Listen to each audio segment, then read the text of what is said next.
कार्तिक माह महात्म्य 26वां अध्याय। नारद जी बोले, इस प्रकार विष्णु पार्षदों के वचन सुनकर धर्मदत्त ने कहा, पराये सभी मनुष्य भक्तों का कष्ट दूर करने वाले श्री विष्णु की यज्ञ, दान, व्रत, तीर्थ सेवन तथा तपस्याओं के द्वारा विधि पूर्वक आराधना करते हैं। उन समस्त साधनों में कौन सा ऐसा साधन है जो भगवान विष्णु की प्रसन्नता को बढ़ाने वाला तथा उनके समीप्य की प्राप्ति कराने वाला है। दोनों पार्षद अपने पूर्व जन्म की कथा कहने लगे। हे द्विज श्रेष्ठ, आपका प्रश्न बड़ा श्रेष्ठ है। आज हम आपको भगवान विष्णु को शीघ्र प्रसन्न करने का उपाय बताते हैं। हम इतिहास सहित प्राचीन वृत्तांत सुनाते हैं, सावधानी पूर्वक सुनो। ब्राह्मण पहले कांचीपुर में चोल नामक एक चक्रवर्ती राजा हो गए हैं। उन्हीं के नाम पर उनके अधीन रहने वाले सभी देश चोल नाम से विख्यात हुए। राजा चोल जब इस भूमंडल का शासन करते थे, उस समय उनके राज्य में कोई भी मनुष्य दरिद्र, दुखी, पाप में मन लगाने वाला अथवा रोगी नहीं था। एक समय की बात है, राजा चोल अनंत शयन नामक तीर्थ में गए, जहाँ जगदीश्वर भगवान विष्णु ने योग निद्रा का आश्रय लेकर शयन किया था। वहाँ भगवान विष्णु के दिव्य विग्रह की राजा ने विधि पूर्वक पूजा की। दिव्य मणि, मुक्ता फल तथा स्वर्ण के बने हुए सुंदर पुष्पों से पूजन करके साष्टांग प्रणाम किया। प्रणाम करके जो ही बैठे, उसी समय उनकी दृष्टि भगवान के पास आते हुए एक ब्राह्मण पर पड़ी, जो उन्हीं की कांची नगरी के निवासी थे। उनका नाम विष्णुदास था। उन्होंने भगवान की पूजा के लिए अपने हाथों में तुलसी दल और जल ले रखा था। निकट आने पर उन ब्राह्मण ने विष्णु सूतक का पाठ करते हुए देवादिदेव भगवान को स्नान कराया और तुलसी की मंजरी तथा पत्तों से उनकी विधिवत पूजा की। राजा चोल ने जो पहले रत्नों से भगवान की पूजा की थी, वह सब तुलसी पूजा से ढक गई। ये देखकर राजा कुपित होकर बोले, विष्णुदास, मैंने मणियों तथा स्वर्ण से भगवान की पूजा की, वह कितनी शोभा पा रही थी। तुमने तुलसी दल चढ़ाकर उसे ढक दिया। बताओ, ऐसा क्यों किया? मुझे तो ऐसा जान पड़ता है कि तुम दरिद्र और गंवार हो, भगवान विष्णु की भक्ति को बिल्कुल नहीं जानते। राजा की यह बात सुनकर द्विज श्रेष्ठ विष्णुदास ने कहा, राजन, आपको भक्ति का कुछ भी पता नहीं है। केवल राजलक्ष्मी के कारण आप घमंड कर रहे हैं। बतलाइए तो, आज से पहले आपने कितने वैष्णव व्रतों का पालन किया है? तब नृपश्रेष्ठ चोल ने हंसते हुए कहा, तुम तो दरिद्र हो और निर्धन हो, तुम्हारी भगवान विष्णु में भक्ति ही कितनी है। तुमने भगवान विष्णु को संतुष्ट करने वाला कोई भी यज्ञ और दान आदि नहीं किया और ना पहले कभी कोई देव मंदिर ही बनवाया है। इतने पर भी तुम्हें अपनी भक्ति का इतना गर्व है। अच्छा, तो ये सभी ब्राह्मण मेरी बात सुन ले। भगवान विष्णु के दर्शन पहले मैं करता हूँ, या यह ब्राह्मण। इस बात को आप सब लोग देखें, फिर हम दोनों में से किसकी भक्ति कैसी है, ये सब लोग स्वतः ही जान लेंगे। ऐसा कहकर राजा अपने राजभवन को चले गए। वहाँ उन्होंने महर्षि मृदगल को आचार्य बनाकर वैष्णव यज्ञ प्रारंभ किया। उधर सदैव भगवान विष्णु को प्रसन्न करने वाले शास्त्रों तक नियमों में तत्पर विष्णुदास भी व्रत का पालन करते हुए वहीं भगवान विष्णु के मंदिर में टिक गए। उन्होंने माघ और कार्तिक के उत्तम व्रत का अनुष्ठान, तुलसी वन की रक्षा, एकादशी को द्वादश मंत्र का जाप, नृत्य, गीत आदि मंगलमय आयोजनों के साथ प्रतिदिन षोडशोपचार से भगवान विष्णु की पूजा आदि नियमों का आचरण किया। वे प्रतिदिन चलते फिरते और सोते हर समय भगवान विष्णु का स्मरण किया करते थे। उनकी दृष्टि सर्वत्र सम हो गई थी। वे सब प्राणियों के भीतर एकमात्र भगवान विष्णु को ही स्थित देखते हुए थे। इसी प्रकार राजा चोल और विष्णुदास दोनों ही भगवान लक्ष्मीपति की आराधना में संलग्न थे। दोनों ही अपने अपने व्रत में स्थित रहते थे और दोनों की ही संपूर्ण इंद्रियां तथा समस्त कर्म भगवान विष्णु को समर्पित हो चुके थे। इस अवस्था में उन दोनों ने दीर्घ काल व्यतीत किया। कार्तिक महात्म्य 26वां अध्याय समाप्त। कार्तिक महात्म्य 27वां अध्याय। पार्षदों ने कहा, एक दिन की बात है, विष्णुदास ने नित्य कर्म करने के पश्चात भोजन तैयार किया।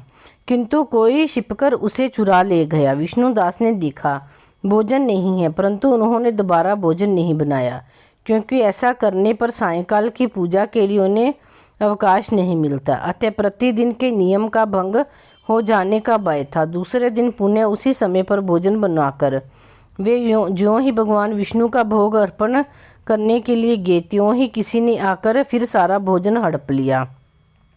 इस प्रकार 7 दिनों तक लगातार कोई उनका भोजन चुराकर ले जाता रहा। इससे विष्णुदास को बड़ी विस्मय हुआ। वे मन ही मन इस प्रकार विचार करने लगे, अहो, कौन प्रतिदिन आकर मेरी रसोई चुरा ले जाता है।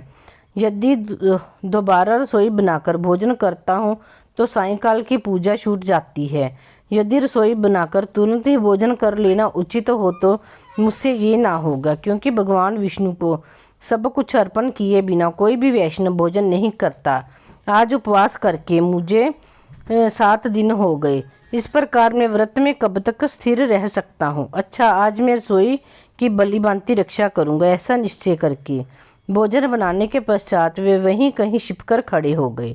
इतने में ही उन्हें एक चंडाल दिखाई दिया, जो रसोई का अन्न हरकर जाने के लिए तैयार खड़ा था। भूख के मारे उसका सारा शरीर दुर्लभ हो गया था। मुख पर दीनता छा रही थी। शरीर में हाड़ और चाम के सिवा कुछ शेष नहीं बचा था। उसे देखकर श्रेष्ठ ब्राह्मण विष्णुदास का हृदय करुणा से भर आया। उन्होंने भोजन चुराने वाले चंडाल की ओर देखकर कहा, भैया जरा ठहरो ठहरो, क्यों रूखा सूखा खाते हो, ये घी तो ले लो।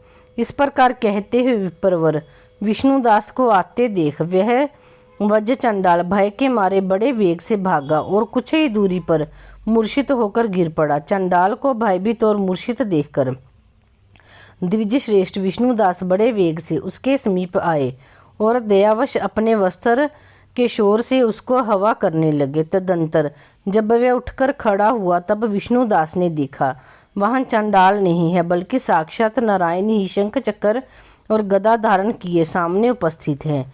अपने प्रभु को प्रत्यक्ष देखकर विष्णुदास सात्विक भावों से वशीभूत हो गए। वे स्तुति और नमस्कार करने में समर्थ न हो सके। तब भगवान ने सात्विक व्रत का पालन करने वाले अपने भक्त विष्णुदास को छाती से लगा लिया और उन्हें अपने जैसा रूप देकर वैकुंठ धाम को ले गए।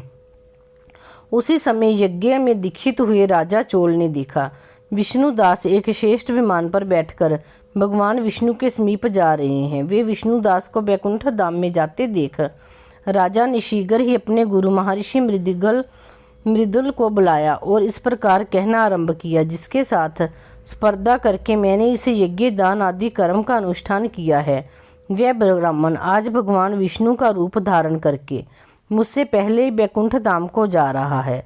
मैंने इस वैष्णव धाम में भली-भांति दीक्षित होकर अग्नि में हवन किया और दान आदि के द्वारा ब्राह्मणों का मनोरथ पूर्ण किया, तथापि अभी तक भगवान विष्णु मुझ पर प्रसन्न नहीं हुए और इस विष्णुदास को लेकर केवल भक्ति के ही कारण श्रीहरि ने प्रत्यक्ष दर्शन दिया है।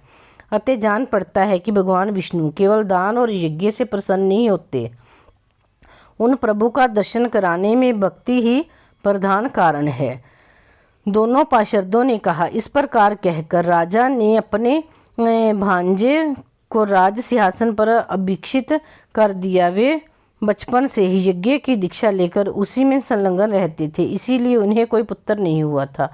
यही कारण है कि उस देश में अब तक भांजे ही राज्य के उत्तराधिकारी होते हैं। भांजे को राज्य देकर राजा यज्ञशाला में गए और यज्ञ कुंड के सामने खड़े होकर भगवान विष्णु को संबोधित करते हुए 3 बार उच्च स्वर में निम्नांकित वचन बोले, भगवान विष्णु, आप मुझे मन, वाणी, शरीर और क्रिया द्वारा होने वाली अविचल भक्ति प्रदान कीजिए। इस प्रकार कहकर वे सबके देखते देखते अग्नि कुंड में कूद पड़े। बस उसी क्षण भक्तवत्सल भगवान विष्णु अग्नि कुंड में प्रकट हो गए। उन्होंने राजा को छाती से लगाकर एक श्रेष्ठ विमान में बिठाया और उन्हें अपने साथ लेकर वैकुंठ धाम को प्रस्थान किया। नारद जी बोले, हे राजन, जो विष्णुदास थे वो तो पुण्यशील नाम के प्रसिद्ध भगवान के पार्षद हुए और जो राजा चोल थे उनका नाम सुशील हुआ। इन दोनों को अपने ही समान रूप देकर भगवान लक्ष्मीपति ने अपना द्वारपाल बना लिया। कार्तिक महात्म्य 27वां विश्राम। कार्तिक महात्म्य 28वां।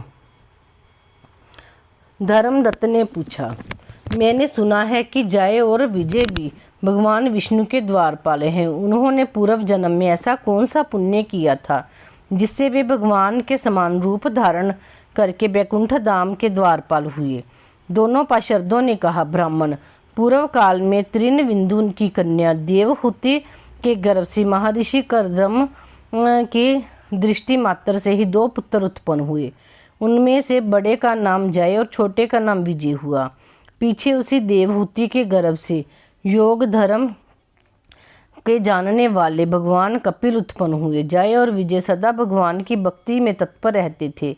वे नित्य अष्टाक्षर मंत्र का जाप और वैष्णव व्रतों का पालन करते थे। एक समय राजा मरुत ने उन दोनों को अपने यज्ञ में बुलाया और वहां जय ब्रह्मा बनाए गए और विजयाचार्य। उन्होंने यज्ञ की संपूर्ण विधि पूर्ण की। यज्ञ के अंत में अवरभूत स्थान के पश्चात राजा मरुत ने उन दोनों को बहुत धन दिया। धन लेकर दोनों भाई अपने आश्रम पर गए। वहां उस धन का विभाग करते समय दोनों में परस्पर लाग डांट पैदा हो गई। जय ने कहा, इस धन को बराबर बराबर बांट लिया जाए।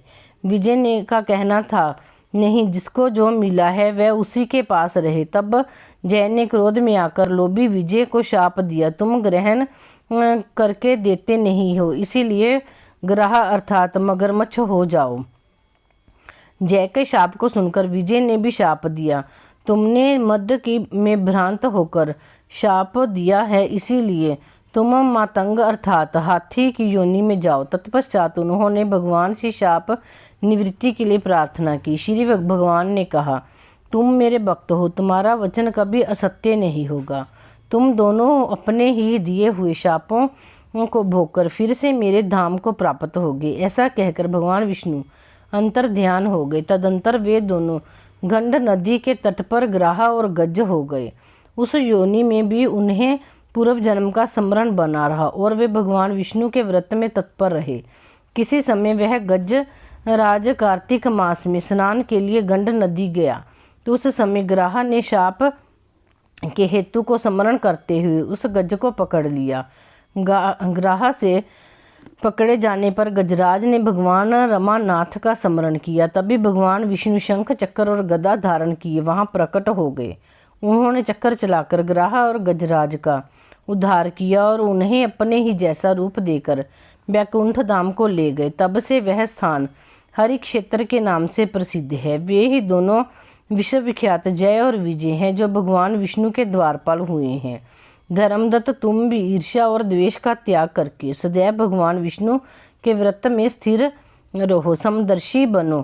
कार्तिक माघ और वैशाख के महीने में सदैव प्रातः काल स्नान करो। एकादशी व्रत पालन में स्थिर रहो। तुलसी के बगीचे की रक्षा करते रहो। ऐसा करने से तुम भी शरीर का अंत होने पर भगवान विष्णु के परम पद को प्राप्त होवोगे। भगवान विष्णु को संतुष्ट करने वाले तुम्हारे इस व्रत से बढ़कर ना यज्ञ है, ना दान है और ना तीर्थ ही है। विप्रवर, तुम धन्य हो जिसके व्रत के आधे भाग का फल पाकर यह स्त्री हमारे द्वारा बैकुंठ धाम में ले जाई जा रही है। नारद जी बोले, हे राजन, धर्मदत्त को इस प्रकार उपदेश देकर वे दोनों विमानचारी पार्षद उस कलहा के साथ बैकुंठ धाम को चले गए। धर्मदत्त जीवन भर भगवान के व्रत में स्थिर रहे और देहावासन के बाद उन्होंने अपनी दोनों स्त्रियों के साथ बैकुंठ धाम प्राप्त कर लिया। इस प्राचीन इतिहास को जो सुनता है और सुनाता है वह जगतगुरु भगवान की कृपा से उनका सानिध्य प्राप्त करने वाली उत्तम गति को प्राप्त होता है। कार्तिक महात्म्य 28वां विश्राम।